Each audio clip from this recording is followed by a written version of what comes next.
Salut à tous, j'espère que vous allez bien.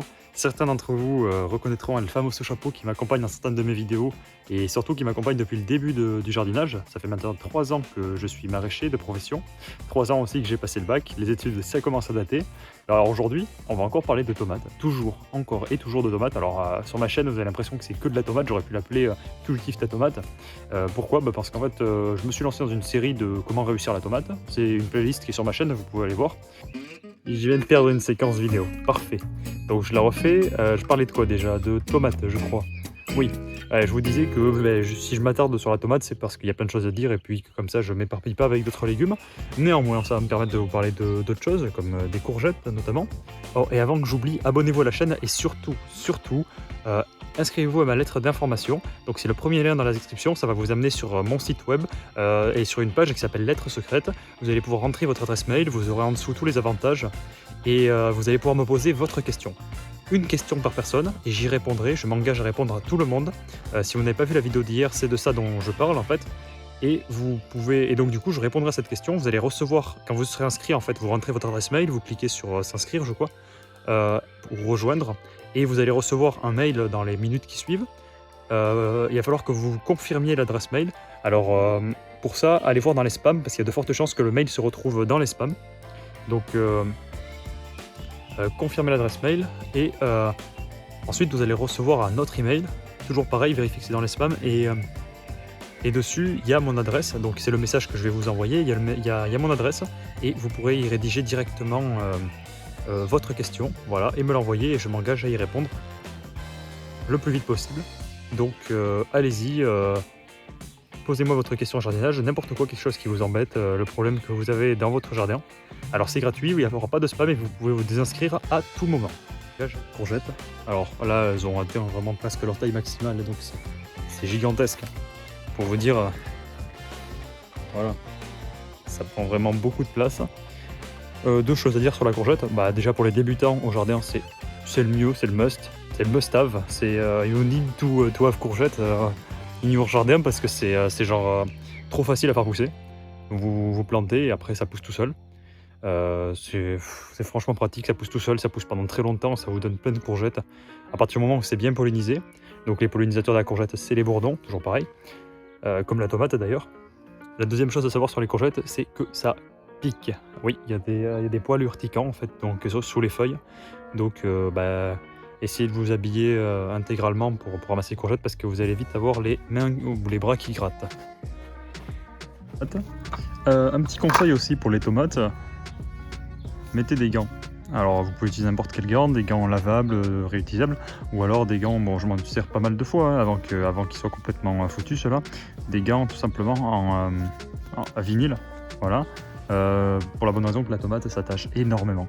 C'est terrible et ça vous tâche les doigts et c'est très difficile à faire sortir, ça peut être même irritant pour certaines personnes qui peuvent être allergiques. Moi je sais que pendant longtemps j'étais allergique, maintenant ça va mieux, mais donc voilà. Toutes les parties, que ce soit les feuilles ou les tiges, c'est très très salissant. Bon, on peut le voir, je viens à peine de commencer et on peut voir l'état du truc, ça vous fait une couleur de vert foncé et orange.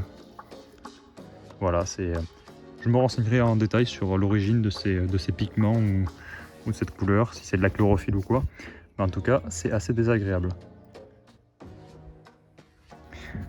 Donc si vous ne l'avez pas vu, hein, ma vidéo donc pour attacher les tomates, voilà, je suis toujours comme ça.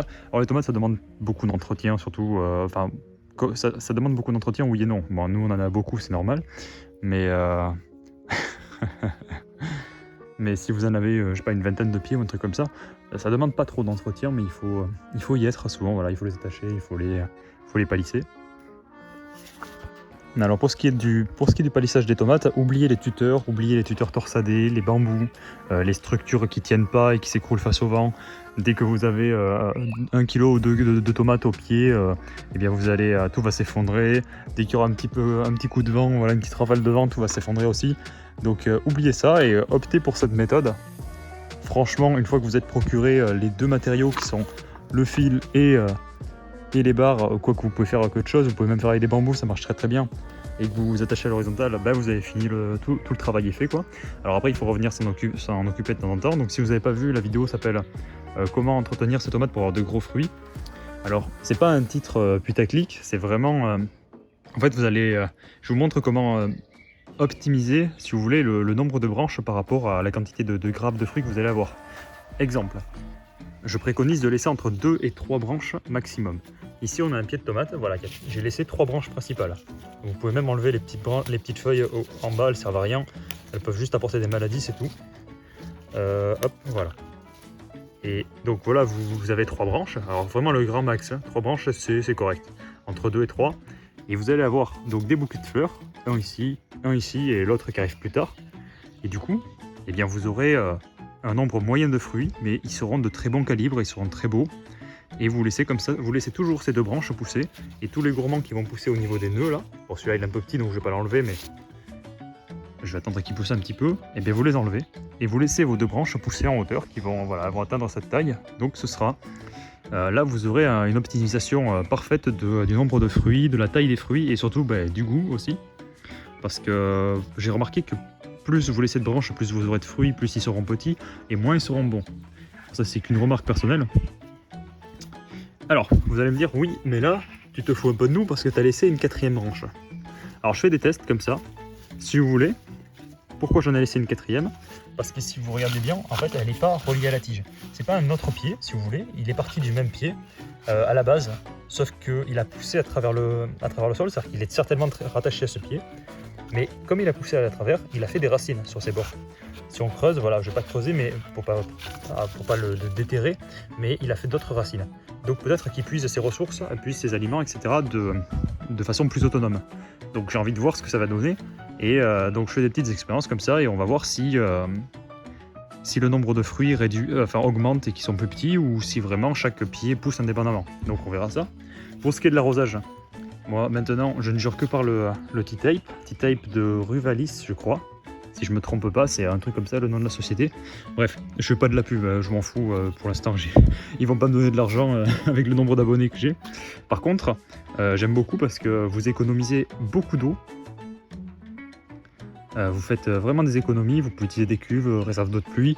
Ce soir, je vais sortir ce soir ou demain matin ou demain soir, je sais pas trop en fait. Et je vais sortir une vidéo pour vous expliquer comment calculer la pression qu'il faut pour ça. Alors pour ça, il faut savoir qu'il faut entre 0,2 et 1 bar. Voilà, c'est la pression de service. Nous, je pense que là, on doit avoir entre 0,3 et 0,4 bar en arrosage par gravité. Et en plus, vous faites le maximum d'économies si vous voulez. Donc ce sont des tuyaux comme ça. Et dessous, vous avez tous les 30 cm. On les voit pas, mais vous avez des fentes qui vont laisser couler une goutte par une goutte. Voilà. Et en fonction de la puissance que vous envoyez dedans, enfin en fonction de la pression, vous aurez soit du 1 litre, 2 litres, 3 litres à l'heure. Nous, on est, je crois, entre 2 et 3 litres à l'heure. Donc voilà, ça fait à peu près 2-3 gouttes par seconde. Et là, comme ça arrose toutes les 30 cm, ça arrose comme vous le voyez, un cercle. Du coup, très homogène. Voilà, ça homogénise bien l'arrosage. Et vous limitez la perte. Un autre énorme avantage de cet arrosage, en plus de l'économie et de la facilité d'installation avec les tomates, c'est que les tomates, eh bien, le gros problème c'est le milieu. Je vais bientôt faire une vidéo, une formation, on verra, je ne sais pas trop, sur comment se protéger du milieu de la tomate, parce que malheureusement, je dois vous le dire, mais pour vous particuliers, les solutions curatives pour le mildiou, ça n'existe pas. Voilà, tout simplement, ceux qui vous vendent des solutions miracles pour arrêter le mildiou, ça n'existe pas. Il n'y a qu'une seule solution, c'est enlever les feuilles touchées. Et encore, ça marche pas vraiment. Parce que si le mildiou se développe, c'est que les conditions sont propices. Donc il se développera un peu partout et vous ne le verrez pas et c'est foutu pour vos plants. Donc le seul moyen pour vous, c'est de vous prévenir. Je dis pour vous, mais remarque pour nous aussi en solution curative. Même en tant que professionnel, c'est très difficile de stopper quand il a démarré. Donc le meilleur moyen pour pas qu'il démarre, c'est éviter qu'il y ait de l'humidité sur les feuilles. Là vous voyez que les feuilles sont parfaitement sèches. Voilà. Et donc le meilleur moyen pour éviter l'humidité sur les feuilles, c'est de ne jamais arroser les tomates par-dessus. Voilà, je vous donne vraiment des astuces gratuites comme ça. Bon, ces astuces sont assez connues, j'avoue. Mais pour le coup, des arrosages comme ça, vous humidifiez la terre, mais en aucun cas les tomates. Alors, là, vous voyez qu'il n'y a pas de paillage. Tout le monde va me dire ouais, tu fais pas de paillage, gna gna. Eh bien, pour ce qui est du paillage, on va tester quelque chose, un paillage avec du compost, et je vous remontrerai ça en vidéo. Donc abonnez-vous, restez au courant. Voilà, je balancerai des astuces comme ça de temps en temps.